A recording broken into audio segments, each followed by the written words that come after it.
Pod Esportes, o seu podcast esportivo, com Breno Beretta e Luiz Ceará.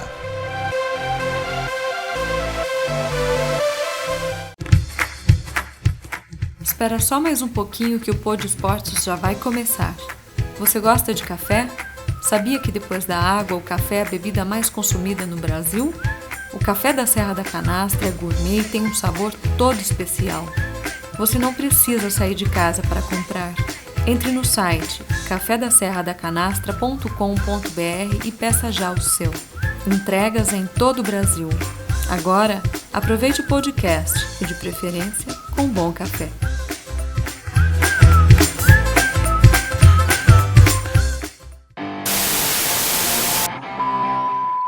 Neymar fintou, bateu e que golaço!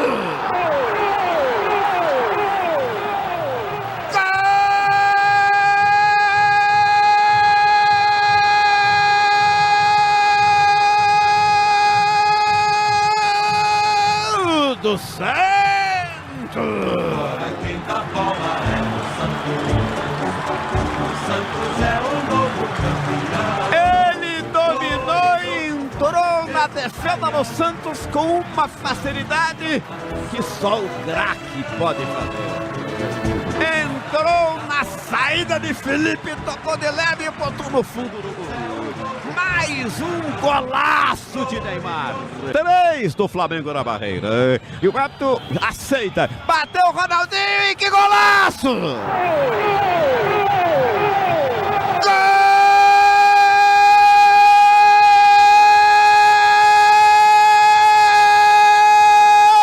Gol do Flamengo!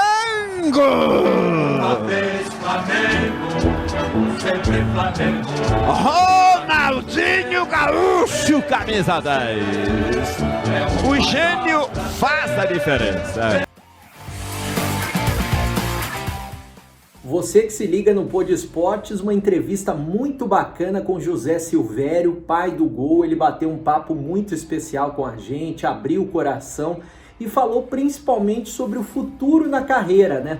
Até o momento ele estava parado, mas agora ele está voltando para a Rádio Capital. Ele disse, até vou dar um spoiler, né? Ele disse que esperava um grande projeto e agora com o Olivério Júnior tá voltando, Rádio Capital. Tenho certeza que vai fazer muito sucesso, porque ele é hoje um dos principais nomes da crônica esportiva. Então aproveite e saboreie essa entrevista inicialmente com o principal que ele tem, né? A voz do gol.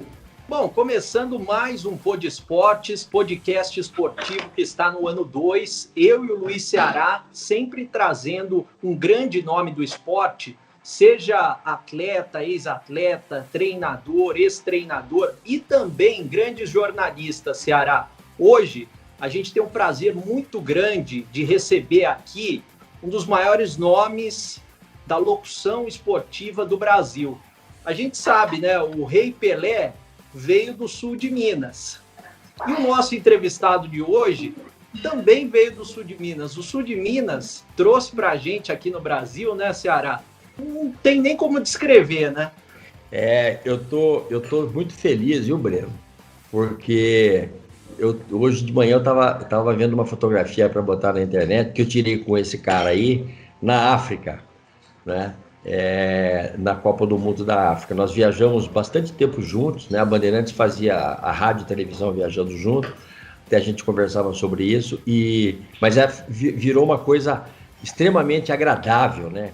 Como a gente diria, aprazível, né? Era um prazer muito grande viajar ao lado desse cara. Esse cara é o José Silvério. O Zé Silvério é uma lenda no rádio, lenda. O cara é um gigante, não é? Então, eu fico muito feliz porque eu pude trabalhar há muito tempo, né, paralelo, trabalhando em TV, vendo o Zé na rádio, trabalhando e tendo orgulho de ter um companheiro tão importante, né, trabalhando ao meu lado. Zé, foi um grande prazer estar aqui com você, né, e eu queria que você falasse um pouquinho para mim de uma coisa que me deixou muito instigado, né? Quem é que te deu o apelido de pai do gol? Oi, Ceará, boa tarde para você, um grande abraço. Oi, Breno, um abraço para você também, os dois aí. Olha, o Pai do Gol foi uma história criada pelo Milton Neves, que gosta de fazer algumas criatividades. E mais do que criar para os outros, ele gosta de falar que criou para os outros. E o Milton Neves me botou essa alcunha, eu nem sei qual é o significado exato, mas é esse apelido, essa alcunha, esse título de o Pai do Gol. Quando nós juntos, na Jovem Pan, ele disse que faltava alguma coisa no meu nome, que era muito forte, mas precisava de um complemento. Então, ele inventou essa do Pai do Gol. E até hoje ele faz questão de dizer isso. O Milton Neves, que é meu afilhado de casamento e que foi durante muito tempo meu afilhado na Jovem Pan, porque ele estava começando, ele era só um repórter de rua e praticamente eu é que o fixei como plantão.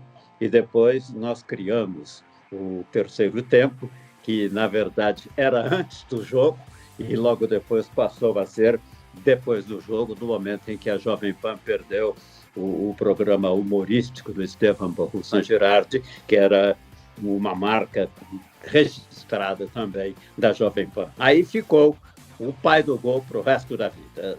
Ô Zé, eu queria que você contasse um pouquinho da sua história, né? Porque hoje o mundo mudou bastante em relação a tudo que vem acontecendo, né?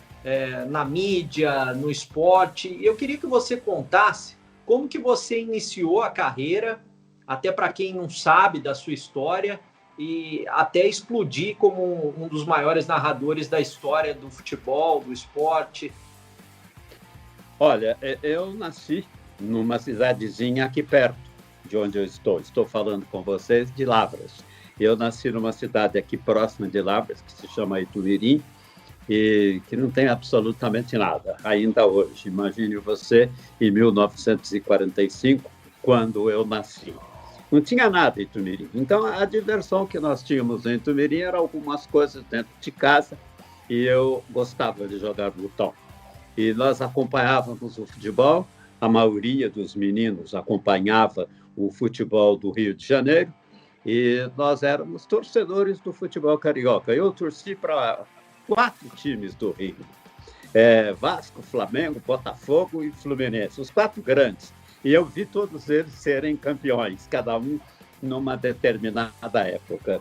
E foi assim, jogando botão. Eu tinha vários times. A gente fazia time de botão mesmo. Depois apareceram os primeiros times feitos para jogar botão, mas eu não tinha acesso a esses times, porque eu não tinha dinheiro para comprar esses times. E aí eu fiz jogadores de coco, e aí a gente ia, de casca de coco, obviamente, né? E aí a gente ia colocando nome nesses jogadores.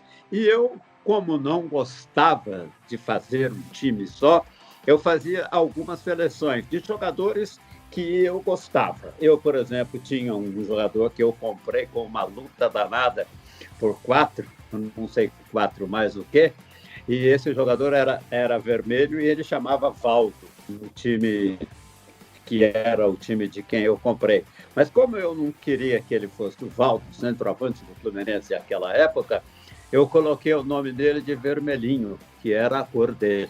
Então eu tinha um time e o Vermelhinho era sempre o Vermelhinho. Ele podia jogar em qualquer time que eu tinha, era o Vermelhinho. E em todos os meus times ele era o centroavante, o jogador que eu mais procurava para chutar em gol. E assim eu fui desenvolvendo. E eu fiquei tão viciado em jogo de botão, isso já um pouco mais tarde, já aqui em Lavras, onde eu vim para estudar, eu era obrigado a irradiar para que encontrasse adversário para jogar, porque eu era um viciado danado e vivia ganhando dos meus companheiros. Aí eu passei a ter esse Vermelhinho como o meu jogador e irradiando todos. Aí eu tinha tudo enquanto era time do mundo irradiando naquele tempo, inclusive o Real Madrid, que pouco antes de eu vir de Itumirim para cá, ele jogou no Rio de Janeiro contra o Vasco e perdeu para o Vasco. E eu, então, tinha um time do Real Madrid também. Foi essa a história. E eu fui desenvolvendo de tal maneira o jogo de botão que os meninos que jogavam contra mim exigiam que eu irradiasse para que eles topassem jogar. E aí, com o tempo, foi chegando, até que em 1963, eu tinha 17 anos, era aniversário de Lavras, 20 de julho, não tinha nenhum locutor aqui na Rádio Cultura, e que, aliás, era da Bandeirantes, e aí teve um jogo Tupi-Bragantino, Bragança Paulista é mais ou menos perto de Lavras, 3 horas de carro, naquele tempo era um pouco mais, porque a Fernão Dias não tinha pista dupla, e veio jogar aqui, e não tinha locutor para irradiar na Rádio Cultura de Lavras. Aí me encontraram perdido por aí, e eu fui irradiar o jogo Bragantino e Olímpica, dia 20 de julho de 1963, e só fui parar no ano passado. Você tinha quantos anos na época? 17. E depois, como que você chegou até São Paulo, Zé? Primeiro, eu fui para Belo Horizonte. Eu trabalhei na Rádio Itatiaia, na Rádio Inconfidência. Fui para o Rio de Janeiro trabalhar na Rádio Continental, que fazia futebol permanentemente. A Continental parou de fazer futebol e eu fiquei no Rio. A Tupi de São Paulo fazia a Loteria Esportiva Tupi, que era um marco famoso do rádio brasileiro. E foi um período que o Rivelino jogava no Fluminense. Então, o futebol de São Paulo estava muito valorizado no Rio. E eu irradiava a loteria e passei a irradiar um pouco mais do que a loteria, porque tinha muitos jogos importantes, com a presença de Rivelino, e sempre com o Maracanã lotado, eu irradiava esses jogos. E foi uma história bem interessante que me ajudou muito, porque eram grandes jogos, Maracanã lotado, eu precisando de emprego, eu tinha um outro emprego que era fora do rádio, e aí eu acabei crescendo bastante. A Jovem Pan me ouviu e fizeram uma gravação minha, levaram para o dono da Jovem Pan, que o Ceará conheceu muito bem, o seu Tuta, e ele fez um esforço lá, me contratou, eu fui para a Jovem Pan e dei uma sorte. E aí começou a minha fase de sorte na vida, até então era só trombada.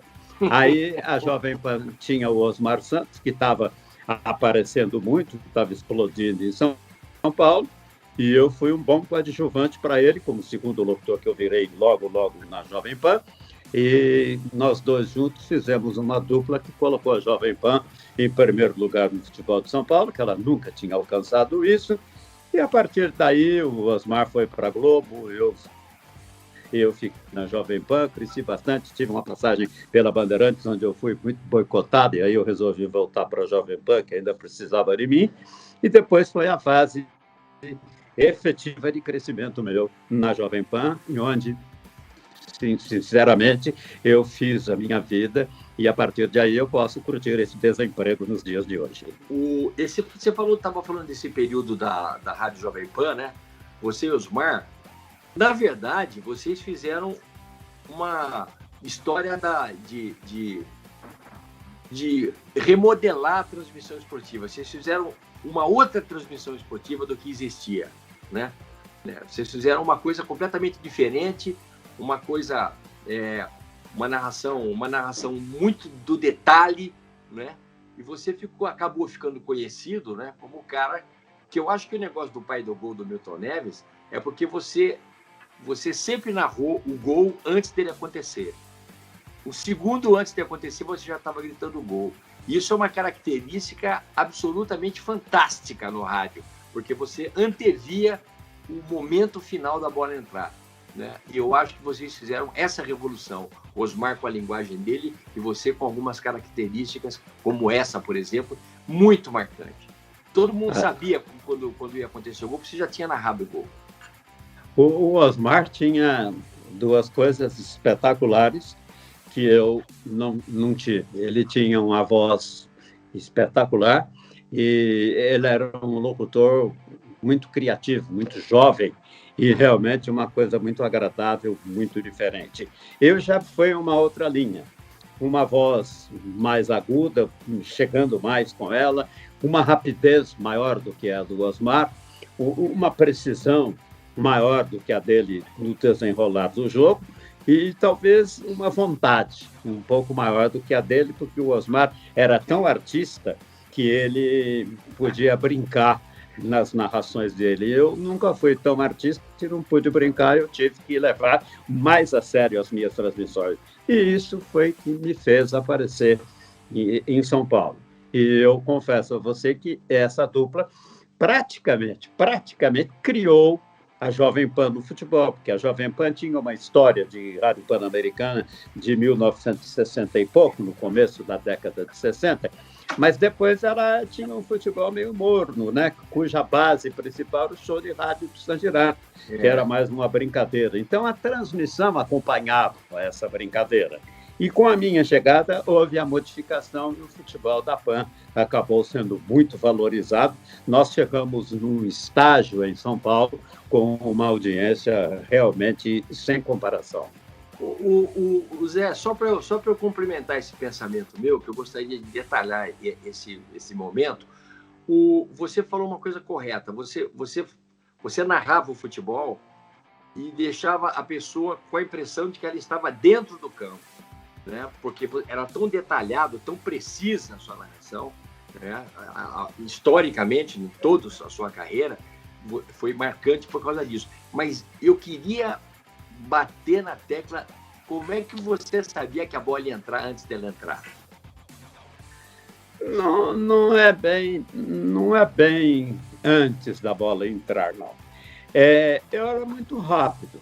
Eu enxergava muito bem, acompanhava muito bem o jogo, e eu estava em cima do lance, eu conseguia acompanhar bem o lance. E aí tem uma coisa que não tem explicação. Eu sentia quando ia ser gol. Tanto é verdade que os erros que eu cometi durante esse período, gritando gol que não foi, por exemplo, foram raríssimos esses momentos. Eles praticamente não fizeram nenhum peso na minha carreira, porque a maior parte do tempo eu acertava. E eu cansei de ter elogios, e aí eu comecei a aparecer. E aí os elogios eram de que gritava o gol antes da hora. Não sei se eu gritava antes da hora, mas eu gritava muito junto com o gol.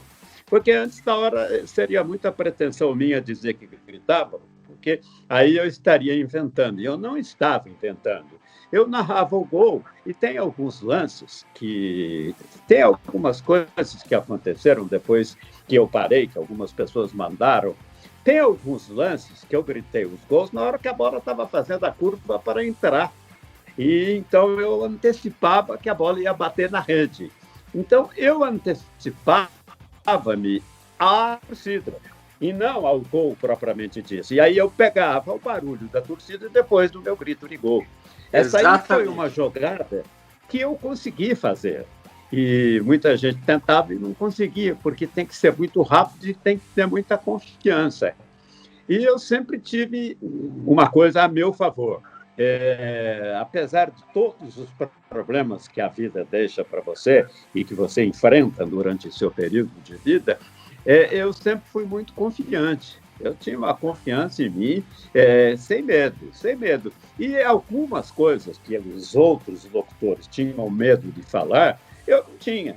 Eu, sinceramente, eu nunca disse que eu fui o maior, mas eu garanto que eu fui um dos melhores. Então, eu botava isso no meu currículo e estava pouco me lixando com as críticas que eu recebia por isso. Porque as pessoas não entendem autoconfiança. Eu cheguei em São Paulo e elas precisam entender, mas é óbvio que eu não ia contar por quê. Eu cheguei em São Paulo depois de um período de Belo Horizonte e do Rio de Janeiro que eu passei fome e que foi muito difícil. E quando eu cheguei na Jovem Pan, as portas se abriram para mim. O seu Tuta, que é o dono da Jovem Pan, embora hoje o filho dele, que é o Tutinha, que manda, eu estreiei na Jovem Pan. Olha como a minha vida era difícil, e tinha que ser difícil, tinha que ser lutada. Eu estreiei na Jovem Pan, que era mais ou menos um teste, num jogo. Olha as dificuldades. Corinthians Sport do Recife, no campo do Palmeiras, com os dois times eliminados do Campeonato Brasileiro, com chuva em São Paulo, uma chuva daquelas, fim de tarde, mês de outubro, que vocês sabem como chove em São Paulo, com o Palestra Itália inteiramente vazio, apagou a luz, voltou a luz, e eu narrei esse jogo. E no dia seguinte era mais ou menos um teste, porque eu fazia loteria na Tupi, e o seu Tuta me ouvia na Tupi, e eu fui para a Jovem Pan, fui escalado para fazer esse jogo numa quinta-feira à noite. O Palestra Itália inteiramente vazio. Aí eu, no dia seguinte, passei na Jovem Pan para saber o que estava acontecendo. Eu morava no Rio e eu tinha que voltar para o Rio por causa da minha família, que ficou lá. Eu tinha mulher e 2 filhos naquele tempo. Voltei e quando eu passei pela Jovem Pan, o Silvio Luiz, que está aí, vocês conhecem, falou, nossa, que locutor bom que você é, eu já tinha te ouvido na Tupi, eu não sabia que aqui vocês fossem fazer tudo isso. Vou te apresentar para o dono dos porcos.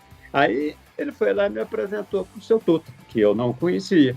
Eu tinha estreado na rádio dele sem conhecê-lo. Aí o seu Tuta disse, você é o locutor que estreou ontem? Puxa, mas é você, tão magrinho, tão pequenininho, tão coitadinho aí. E com aquele vozeirão que saiu lá no rádio, eu falei, sou eu. Ele falou, meus parabéns. Aqui na Jovem Pan, todos os locutores que estrearam foram nervosos e se perderam. Você foi o melhor que estreou aqui. Se você for mesmo desse jeito, você vai ter um futuro enorme, porque eu que mando aqui, eu sou o dono dos porcos, ele reagiu assim, e eu garanto que você é muito bom. E aí eu fui contratado naquele dia, depois de ter narrado esse jogo. Na verdade, eu já tinha sido contratado. Aí ele falou, mas você é muito melhor do que eu esperava. Falaram que era um locutor que vinha aí para tapar buraco e tal. Você não veio aqui para tapar buraco, não. Você vai ser alguma coisa aqui. E aí eu fui para o Rio, que minha família morava no Rio. Fui para o Rio falar com minha mulher e fui contar para ela que eu tinha arrumado um bom emprego, eu ia ganhar bem, que a gente logo vinha para São Paulo. Ela virou para falar, mas eu não quero ir para São Paulo. Eu falei, eu vou sozinho, então, pronto. É lá que vai ser o nosso futuro. E voltei, fiquei no Rio de Janeiro uma semana, voltei para São Paulo, e de repente eu estava na rua, tinha o Diário Popular, eu passei na rua, na avenida lá, no centro de São Paulo. Eu passei numa banca de jornal, vi uma foto minha, lá na banca de jornal, e tinha o Diário Popular, né? Tinha do troféu, como é que chamava? Do Wilson Brasil. Wilson Brasil. O troféu Gandula, não é? Gandula. Troféu Gandula. Então, e eu tinha ganho de revelação. E estava a minha foto lá no jornal, na banca de revista. Mas não é possível, em uma semana eu já estou com essa bola toda aqui. Eu não acreditava, porque eu estava tão... Sabe o cara que está tão por baixo, não sabe de nada, não tem gosto nem por nada? E então eu falei, mas a coisa vai melhorar. E aí eu fui na Jovem Pan, o senhor falou, nossa, você viu, você já está no jornal. Aí no sábado, tinha um jogo sábado, um jogo domingo, o Jornal da Tarde, 2 fotos, uma minha, outra do Osmar. Falei, mas eu estou no jornal de novo? Aí ele estava mostrando, essa dupla vai dar o que falar e tal. Então nós teremos José Silvério no sábado, era um jogo Palmeiras e Figueirense, no Campeonato Brasileiro, e o Osmar no domingo, não lembro qual era o jogo dele, mas era um clássico. E aí eu irradiei no sábado, e na segunda o seu Tuta falou de novo comigo lá no corredor da Jovem Pan, que você deve ter conhecido, que era lá no aeroporto, onde ficava a Record, a TV Record. E ele então falou, botou lá, a dupla, melhor dupla, qualquer coisa assim. Eu não lembro nem muito bem, porque eu não tinha nem costume com essas coisas. Eu estava tão por baixo, tanto na minha vida quanto na profissão, que eu não imaginava que aquilo pudesse transformar minha vida. E aos poucos foi realmente mudando tudo na minha vida, o fato de eu trabalhar na Jovem Pan com o Osmar, e foram momentos realmente maravilhosos. Ô Zé, eu queria que você falasse, eu, por exemplo, eu tenho a metade da idade de vocês, mas eu não consigo, desde pequeno, ouvir outra voz no rádio senão a sua voz. E você está fazendo muita falta no rádio, a emoção que você traz, não só a precisão, mas a emoção, sem querer desmerecer os outros locutores. É claro que a gente tem que ter uma renovação na comunicação, mas você sente vontade de voltar ainda? Como é que fica aquele sentimento dentro de você, que narrou mais de 50 anos, eu assim, mas o futebol não tem graça sem você, Zé. Obrigado pelas suas considerações, mas eu acho que eu cheguei ao fim, sabe? É muito difícil você voltar hoje. Com toda sinceridade, em termos de irradiar, sem nenhuma modéstia, que se dane quem pensar o contrário. Eu ainda seria o melhor. Eu realmente não tenho medo de falar isso, não. Mas o problema é que o futebol ficou muito fraco, o futebol ficou ruim, porque você consegue carregar o futebol, mas do jeito que ele está pesado demais para você carregar. Então, fica difícil. E a Rádio Jovem Pan, que foi o lugar que eu me destaquei, que eu gostava imensamente da Jovem Pan, depois que o seu Tuta parou de ser o diretor, a rádio perdeu um pouco o amor pelo futebol. O Tutinho não gosta muito de futebol. Então, a Jovem Pan praticamente fechou as portas para fazer um bom futebol. A Rádio Globo acabou. Ela tem hoje futebol na CBN, mas perde qualquer coisinha que aconteça na rua de São Paulo, a Rádio CBN vai noticiar e deixa o futebol de lado. A Bandeirantes é uma empresa que você não consegue entender. Eu trabalhei 20 anos na Bandeirantes, eu não vou entender nunca. Até hoje, eu não entendi por que a Bandeirantes me despediu. Eu fiquei com a impressão que eu fui sabotado. E uma outra impressão que me deixou é que a Bandeirantes não quis mais pagar o meu salário, porque, com toda sinceridade, eu ganhava bem. Então, ganhando bem, ele não quis manter esse salário num futebol que ficou praticamente sem anunciante. E, então, se eu estivesse, um anunciante ficava, porque muita gente sempre fez questão de afirmar que anunciava por minha causa. Então, eu não consigo entender o que foi que aconteceu. Alegaram que eu sou doente, né? Que tem aquela, como é que fala? Comorbidade. A comorbidade que eu tenho é diabetes. Eu sou diabético, mas se você fizesse, depois que eu parei de trabalhar, um exame que eu fiz aqui semana passada, eu hoje não seria diabético. Pelo índice de glicemia que eu tenho, eu não sou diabético hoje. Foi só o fato de ficar à toa, desempregado, e aqui em Lavras, e tranquilo, sem grandes problemas da vida, porque eu não tenho problema de sobrevivência, eu baixei tudo. Quer dizer, a Bandeirantes, eu posso dizer isso, é ela que arrumou o problema para mim, porque trabalhar na Bandeirantes não é fácil. A Bandeirantes é uma empresa muito fofoqueira, muito sem comando, e isso realmente é difícil de você entender. Então, eu confesso que não sei por que a Bandeirantes me liberou. E ela me liberou e pagou durante quase um ano, tudo direitinho para mim, sem nenhum problema. Ela poderia ter ficado comigo na volta do futebol, recebendo o que eu estava recebendo. Ela lucraria muito mais do que sem a minha presença. Então, eu confesso que eu não entendi. Eu já tive, nesse período, algumas sondagens. Mas daí tem umas coisas que não me interessam mais, sabe?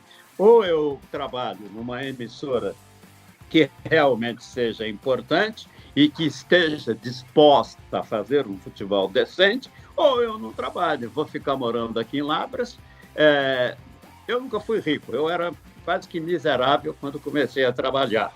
Então, eu continuo sendo um cara pobre, mas tenho dinheiro para viver junto com a minha mulher, porque meus filhos todos já receberam herança, porque eu fiquei viúvo e nesse momento que eu fiquei viúvo, eles receberam muita coisa.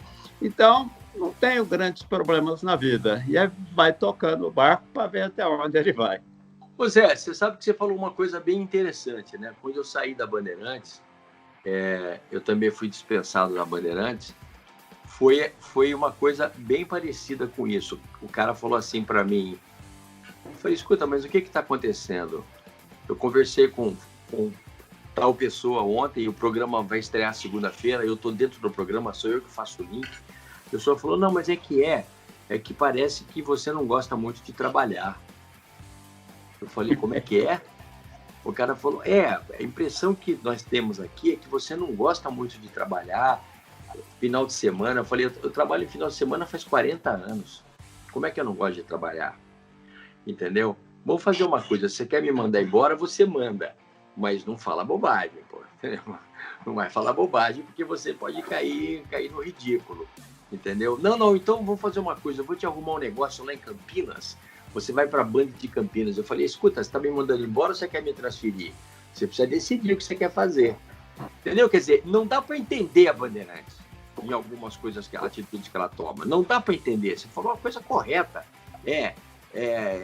As pessoas que mandam nos espaços da Bandeirantes, eles não têm um contato com a realidade da vida e com a importância de cada um. Porque como é que você vai pegar um cara que faz link todo dia nos principais programas da emissora e falar que o cara não quer trabalhar? Como é que você vai pegar o Zé Silvério, que é o primeiro locutor da emissora, 20 anos, que é o cara que carrega a publicidade nas costas, porque o nome dele é que traz a publicidade, e falar pro cara, olha, José Silvério, melhor você parar, porque, porra, não sei o quê. É ininteligível, né? Você não consegue entender esses caras.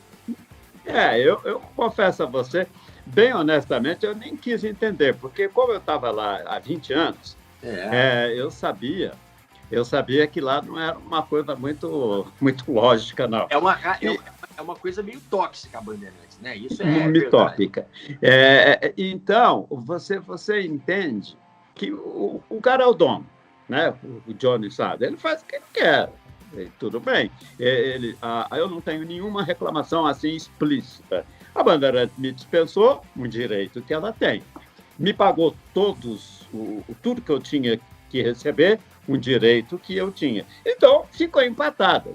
Agora, eu ouço, né, algumas pessoas falarem que até hoje ninguém conseguiu entender o porquê da história, inclusive lá dentro da Bandeirantes. Você vê, nós já passamos 1 ano e meio da pandemia, eu não tenho nada, absolutamente nada. Graças a Deus eu estou absolutamente forte. Eu fiz um check-up há pouco tempo, fiz outro essa semana que acabou, e eu estou absolutamente inteiro. Eu garanto que eu estou melhor do que muita gente jovem, então a idade não conta. A minha voz continua sendo... A minha voz é a mesma. Então, eu não entendi. Agora, bem honestamente, para mim não foi ruim. Eu tenho como viver, eu não vou passar fome. E eu nunca fui um cara pretensioso. Eu abri mão de tanta coisa durante a minha vida que está tudo certo. Eu deixei meus 3 filhos, quando eu fiquei viúvo, muito bem de vida, escorados, ambientados, parados, tudo sossegados. A minha atual mulher, que falou com vocês antes da gente começar, ela inclusive fala, nossa, mas você deu quase tudo para os seus filhos. Eu falei, eles não são capazes de fazer o que eu fiz, então deixa eles aproveitar um pouco da vida, porque me resta pouco. E eu estava enganado, porque de repente já tem 15, já tem 11 anos que a minha mulher morreu e eu continuo aí em pé e tranquilo e com saúde. Então, eu confesso, mas eu não quis em nenhum momento discutir nada com a Bandeirantes, aceitei tudo que me foi proposto, juntei as minhas trouxinhas. Sabe quando tem história em quadrinho que você vê um velhinho andando na estrada, aquela curtinha, só de estrada de pedestre, com um pau, carregando uma moitinha na mão e andando com um embrulho de pano? Eu fiz isso, saí andando e vim para minha casa. Graças a Deus eu tenho mais de uma casa, então foi isso que eu fiz. Eu não me preocupei muito em explicar por que eu saí, não pedi explicação da Bandeirantes por que ela me dispensou, não pedi nada. A única coisa que eu digo é que ela foi decente comigo, também não é nenhum favor, estava no contrato. Ela cumpriu o contrato, mesmo depois que eu parei, me pagou tudo direitinho e eu vim embora. Não vejo nenhuma coisa diferente disso. Eu sou muito simplista, sabe? Eu tenho mania de simplificar as coisas ao invés de complicar. Então, eu vim embora. Olha, vários advogados me ligaram propondo fazer um protesto, fazer um requerimento, fazer qualquer coisa, uma briga judicial. Eu falei, não tem isso não. Da mesma forma que eu fui para lá tranquilamente, eu saio de lá tranquilamente. Eu não preciso mais de irradiar futebol. Está tudo certo na minha vida. É uma queda financeira? É uma queda financeira. Mas dinheiro é uma coisa tão esquisita, quanto mais você tem, mais você quer. E como eu nunca fui rico, para mim está tudo bom, tudo em ordem. Ô Zé, você até tocou num ponto, né, que no jornalismo esportivo, principalmente, né, o dinheiro acaba não sendo a prioridade. Essa paixão que você sempre teve, desde aí do sul de Minas, quando você começou a irradiar com um jogo de botão, eu queria que você falasse um pouquinho dessa evolução da comunicação. Como é que você acompanhou essa evolução? Porque lá atrás, quando você começou, não tinha internet, não tinha celular e a dificuldade era muito maior, né? Queria que você contasse algumas histórias, até para quem hoje em dia nem sabe dessa época, como que funcionava o jornalismo esportivo nessa época. Né? Pois é, você vê como é que é engraçado. A gente irradiava futebol com linha nos estádios. Tinha uma linha pedida, o técnico chegava lá na sua frente, montava o equipamento e você irradiava. E você nunca sabia se ia sair a transmissão ou não. Tanto que uma vez eu fiz um jogo pela Rádio Itatiaia, em Brasília. Eu fui a Brasília acompanhando o Vila Nova, de Nova Lima, e foram 2 jogos. E eu irradiava e não tinha retorno. Quer dizer, você irradia, a gente brincava. É igual brincar na lata. Você pega a latinha, sai irradiando e vamos ver, só Deus sabe o que é que aconteceu. Aí, quando acaba o primeiro tempo, você dá uma chamadinha para entrar o plantão, aí você pergunta, e aí, como é que está a transmissão? Aí os caras te falam, te orientam, e às vezes, deu umas quedas, outras vezes, não, tá ótimo, não caiu nenhuma vez. Era tudo por telefone e nas piores situações que nós tínhamos. E eu fui para Belo Horizonte, o interior de Minas até hoje é pobre. Imagine naquela época, 1964. E eu comecei a trabalhar, eu tenho umas coisas na minha vida que são incríveis. Eu comecei a trabalhar na Rádio Itatiaia no dia 1º de abril de 1964. Quer dizer, no dia que explodiu a Revolução. Então, eu cheguei na Rádio Itatiaia de manhã, no dia 31 de março, eu saí daqui de Lavras, fui para Belo Horizonte, arrumei uma pensão em frente à Rádio Itatiaia, estava lá na pensão e fui na rádio. O Oswaldo Faria, que era o diretor de esporte, virou para mim e disse, não precisa, não tem nada agora. Você pode voltar para Lavras, ficar lá esperando que quando tiver tudo organizado, porque aconteceu a Revolução no dia 31 de março, né? E aí explodiu a Revolução, eu voltei para lá, fiquei aqui esperando, esperei acho que 1 mês ou 20 e poucos dias, aí acabou aquele movimento tão forte, me ligaram, agora pode vir, a gente já vai te pagar o mês de abril, porque você veio aqui, a gente salvou, que salvação, porque senão não tem dinheiro nem para ir. E aí fui para Belo Horizonte e comecei a trabalhar na Rádio Itatiaia, num momento realmente muito difícil. E eu tinha 18 anos, eu tinha acabado de completar 18. Quando eu fiz o teste na Itatiaia, eu tinha só 17. Então, eu comecei a irradiar, eu não sabia nada, sabe? Aquele negócio de retorno, era aquela história aqui na Rádio Cultura de lá, aponta até 5 e manda o pau. E aí você contava até 5 e entrava, não sabia nem o que estava acontecendo. E na Itatiaia não dava para fazer isso. Aí eu comecei a trabalhar na Rádio Itatiaia e quando eu comecei a trabalhar na Rádio Itatiaia, eu irradiei um jogo do Vila Nova em Nova Lima, na beira do campo, e lá a energia elétrica de Nova Lima era 220. Eu tomei um choque durante a transmissão e foi muito engraçado porque eu levei um susto. Então todo mundo queria saber por que eu levei um susto na transmissão.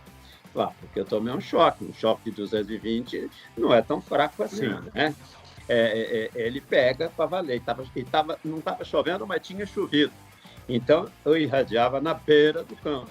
Então era um pouco de barro. Eu estava num bar sentado numa cadeira e radiando com o microfone na mão. E deu esse choque do 220, eu senti a transmissão. Então ficou aquela marca também nesse começo. Mas daí o tempo foi passando, eu fui aprendendo. Eu viajei com o Vila Nova logo nessa sequência aí. Eu fui para Brasília, irradiei 2 jogos do Vila Nova.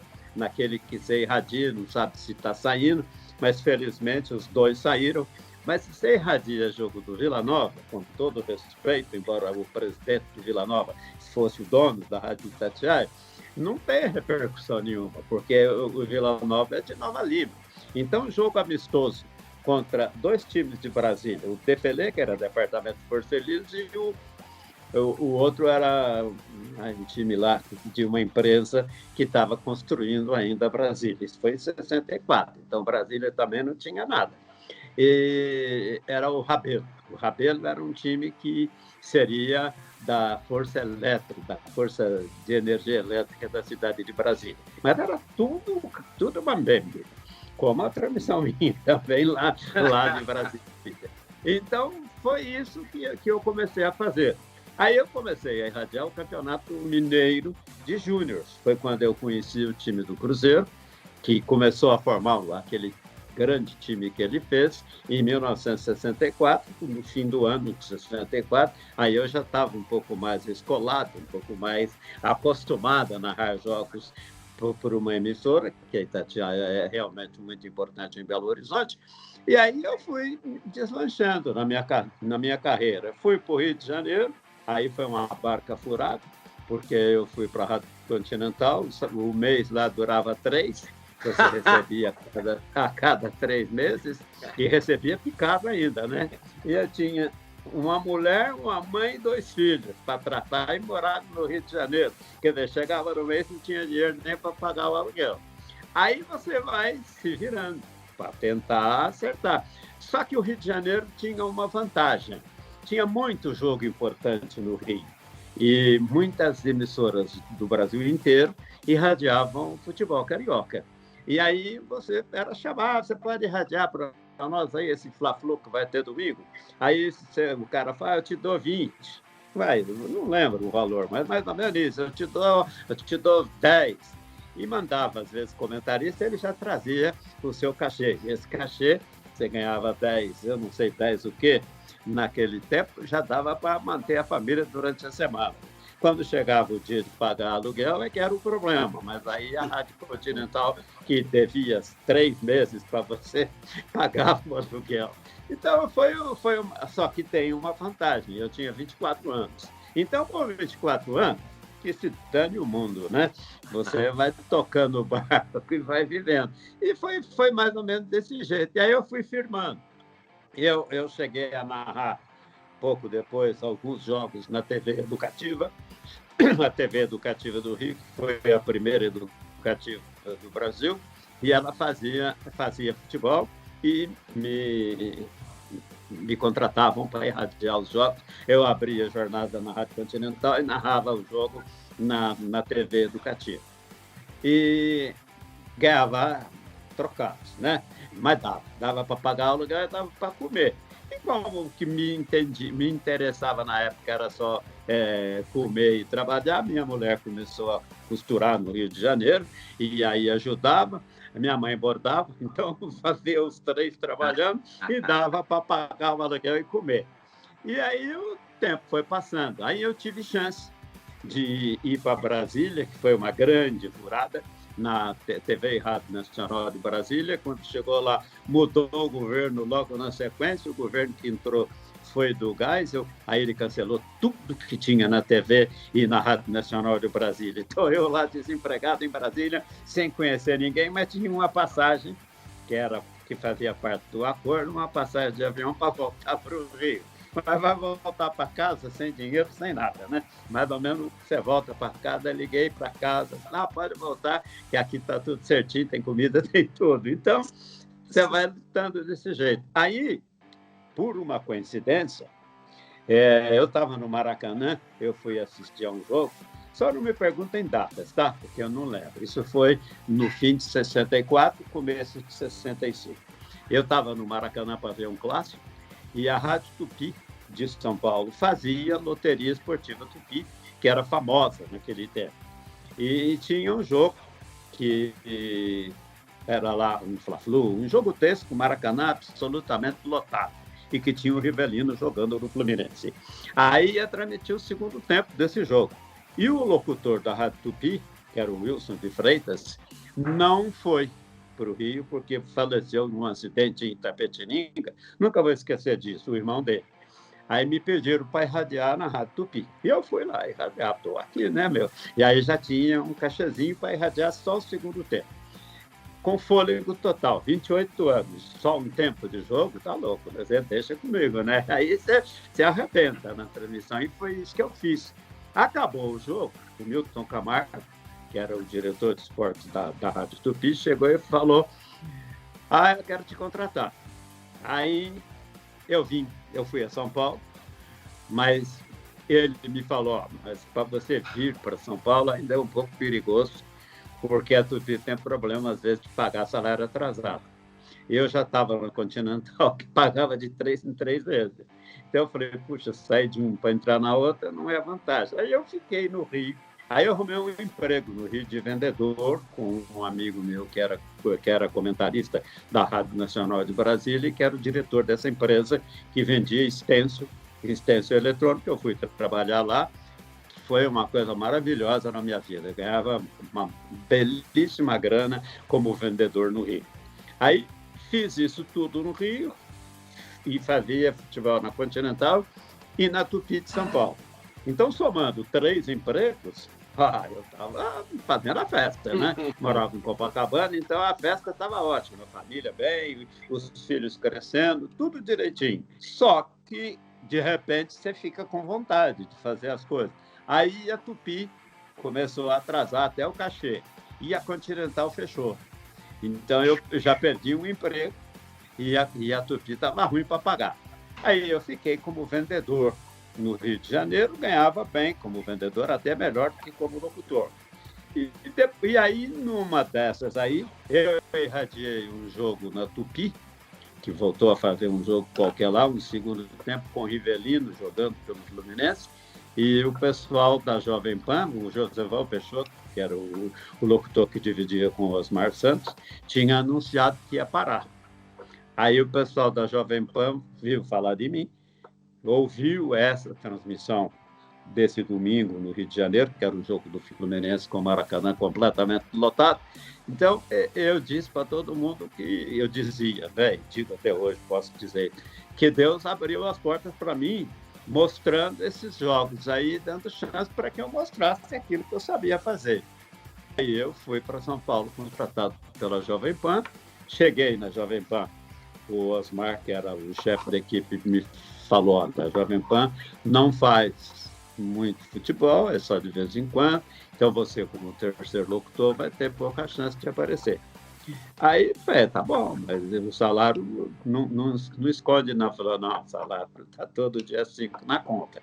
E aí foi realmente verdade. Fui na Jovem Pan, nunca tive problema, recebi bem os meus salários, tudo direitinho, tudo bonito, e comecei a crescer. Como eu contei, aquelas coisas de foto, e aí eu já passei para segundo locutor da Jovem Pan, que já causou uma enorme confusão lá dentro, porque o que era segundo passou para terceiro e ficou bravo. E o Osmar tinha uma coisa boa para mim. Ele gostava muito de mim e achava que eu era um super locutor. E aí ele me dava chance, porque o Osmar era preguiçoso para irradiar. Ele não queria, ele não era igual a mim, que topava irradiar quarta, quinta, sábado, domingo. Aí é uma vez por semana e pronto. E ele começou a me colocar nos jogos número 2, e começou a ter muito jogo para mim. E o seu Tuta, então, se entusiasmou pelo futebol da Pan, que era a rádio dele, porque ele gostava de futebol, mas ele não tinha antes muito entusiasmo, porque não conseguia ter uma boa audiência no futebol. E o futebol da Pan começou a crescer. Aí, um dia eu cheguei na Jovem Pan, o seu Tuta virou para mim e falou: você vai para a Alemanha. Falou: o que eu vou fazer na Alemanha, seu Tuta? A gente brincava muito e eu era muito simplório, sabe? O que eu vou fazer na Alemanha? Você vai irradiar Cruzeiro e Bayern. programa da Jovem Pan para irradiar esse jogo, então fomos lá, eu e o Karsuc, para irradiar esse Cruzeiro e Bayern, decisão do título mundial, 65, 60, é por aí. Aí eu fui. E foi uma transmissão muito boa, marcou, foi foto minha. Até hoje sai na internet, eu na neve, lá irradiando, porque foi no fim de novembro, frio pra burro em Munique. E aí eu comecei a fazer... antes eu tinha irradiado a final da Libertadores, que foi em Santiago do Chile, e eu narrei aquele gol do Joãozinho na cobrança de falta de uma forma que entusiasmou a todo mundo aqui em São Paulo. E foi aí que eu comecei a aparecer na Jovem Pan. Foi nessa época. Aí pouco depois o Osmar saiu da Jovem Pan e foi para a Globo, me convidou para ir com ele, eu cheguei, foi a grande coisa errada que eu fiz na minha vida, mas que deu certo. Eu acertei para ir para a Rádio Globo, ser o segundo locutor do Osmar, como era na Jovem Pan, e não fui. E a Jovem Pan me chamou no cantão lá, me deu mais uns trocados e me deu a posição de locutor principal. Eu fui, então, meio infeliz na decisão, mas na inicial de dizer para o Osmar que eu ia com ele, eu devia ter pensado em mim mesmo, como no final pensei, e fiquei na Jovem Pan, e aí foi a fase boa. Deu tudo certo na minha vida a partir de instante daquilo. Logo depois teve a Copa do Mundo da Argentina, e a partir daí eu me dei bem aqui em São Paulo, com tudo aquilo. A partir daí é tudo aquilo que vocês já sabem. O Silvério, eu queria que você falasse uma coisa pra gente. É o seguinte, você trabalhou com os grandes comentaristas, os gigantes comentaristas, trabalhou só com repórter de primeira linha, você era primeiro locutor, então sempre trabalha com o time de cima. Eu queria que você falasse um pouco desse relacionamento, né, do locutor com o repórter, com o comentarista, né, para as pessoas que estão nos ouvindo, como é que funciona isso do ponto de vista do locutor, né? Do cara que tem que comandar a transmissão, né? Eu nunca fui... Eu fui chefe em várias ocasiões, mas na Jovem Pan ser chefe, quem mandava era o seu Tuto, a rádio é dele, e todo mundo fala, mas quem mandava era... Eu estou falando, mas peraí, mesmo que eu fosse o chefe e tivesse carta branca, quem ia mandar era ele que é o dono. E eu brincava sempre, porque ele era o dono dos porcos. Toda vez que eu ia conversar com ele, eu tinha essa expressão, que eu não sei porquê. Toda vez que eu ia falar com ele, que tinha uma transmissão, o senhor que é o dono dos porcos, decide. Ele falou, o que você acha? Eu falei, eu acho que tem que fazer o jogo. Agora o senhor aqui decide, eu não vou obrigar o senhor se eu falar que não vai fazer esse jogo. Então eu criei um relacionamento muito bom com ele, e ele decidia. E aí agora vem cá, algumas pessoas dizem, mas na PAN não tem chefe, você não é o chefe.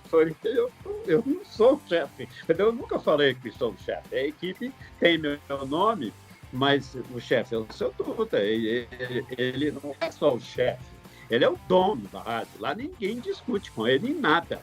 Então eu fiz isso. Com relação aos comentaristas, eu trabalhei com comentaristas excepcionais, como você disse, Orlando Duarte, Mauro Pinheiro. Na Bandeirantes teve o Barbosa Filho, teve o Dalmo Pessoa, todos esses grandes comentaristas. Cláudio Karsuc, né? Cláudio Karsuc, que é um grande amigo meu até hoje. Então, eu trabalhei com tanta gente boa. O primeiro ou segundo jogo que eu fiz na Jovem Pan foi com o Leônidas da Silva comentando. Então, eu tive a presença de grandes nomes ao meu lado. Teve um comentarista na Jovem Pan que era muito bom para falar, mas não muito famoso, que era o Randall Juliano, mas ele era super famoso como apresentador de televisão. E com esse eu sempre me dei muito bem, porque ele me ajudava bastante. Então, nós tivemos grandes comentaristas, repórteres. Eu trabalhei com Fausto Silva, trabalhei com Vanderlei Nogueira, que foi o melhor de todos com os quais eu trabalhei. Trabalhei com Cândido Garcia, que era um excelente repórter, mas tinha muitos problemas pessoais e às vezes você ficava esperando ele chegar e ele não chegava. Então eu trabalhei com muita gente, mas muita gente boa. Ô Zé, nessa parte final, eu gostaria que você falasse, porque o seu nome, José Silvério, se tornou uma marca, né? E eu queria que você falasse como que você criava bordões, da onde surgia essa inspiração e se você se inspirava também em outros locutores, porque hoje em dia não tem mais, né? Ou locutores copiam ou não tem bordão, é narração seca, não tem aquela emoção e tudo que você criava até hoje é como se fosse algo novo, né? Ó, eu, na verdade, eu nunca fui de bordão, mas eu sempre fui espirituoso na hora da transmissão. E algumas coisas que eu falava durante o jogo marcavam. Então, algumas pessoas falavam para eu repetir aquilo que eu tinha falado, que estava legal. E aí eu comecei a criar algumas coisas diferentes, porque eu tinha, no começo, uma transmissão muito uma Jovem Pan, cabe um pouco mais de brincadeira do que eu fazia. E aí eu comecei a criar umas brincadeiras respeitosas, mas brincadeiras. E algumas coisas que eu falei deram certo. E aí eu fui mantendo, porque eu vi que aí passou a ficar mais interessante. As minhas transmissões ficaram mais interessantes depois que eu comecei a brincar um pouco mais, tornar um pouco mais leve tudo aquilo que eu fazia.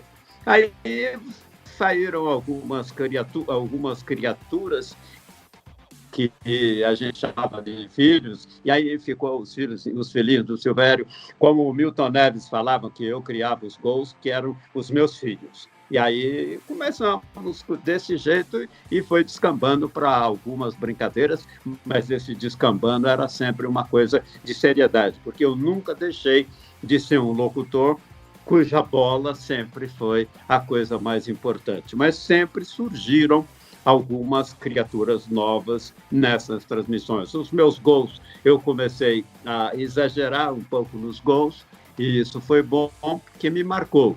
Mas eu, no começo, era efetivamente muito técnico. Aí eu misturei a técnica com um pouco de brincadeira, e essa mistura foi importante para o meu crescimento. O seu Dutra, que era o dono da Jovem Pan, participou também com muitas coisas. O Vanderlei Nogueira me ajudou bastante, o Randall Juliano me ajudou bastante nessas brincadeiras todas. Então, foi assim, mais ou menos, que foi desenhando uma transmissão um pouco mais leve do que só aquela transmissão. E o mais importante que eu acho é que aí nós começamos a observar que o futebol não estava mais tão sério, tão interessante como ele era no começo das minhas transmissões, no começo da minha carreira. Ô Zé, para encerrar com você, agradecendo a sua participação, eu e o Luiz Ceará, a gente agradece muito você ter dado um pouco do seu tempo, né, para participar aqui do Pod Esportes. Você que é do sul de Minas, você gosta de café, Zé? Café? Gosto. Café, você gosta de café? Eu tomo café todo dia, umas 3 vezes eu tomo café. Então você vai tomar mais ainda. Eu já produzi café durante um... Você vai tomar mais ainda, porque eu e o Ceará vamos mandar para você o café da Serra da Canastra, que ele é da Serra da Canastra, aí do lado do sul de Minas.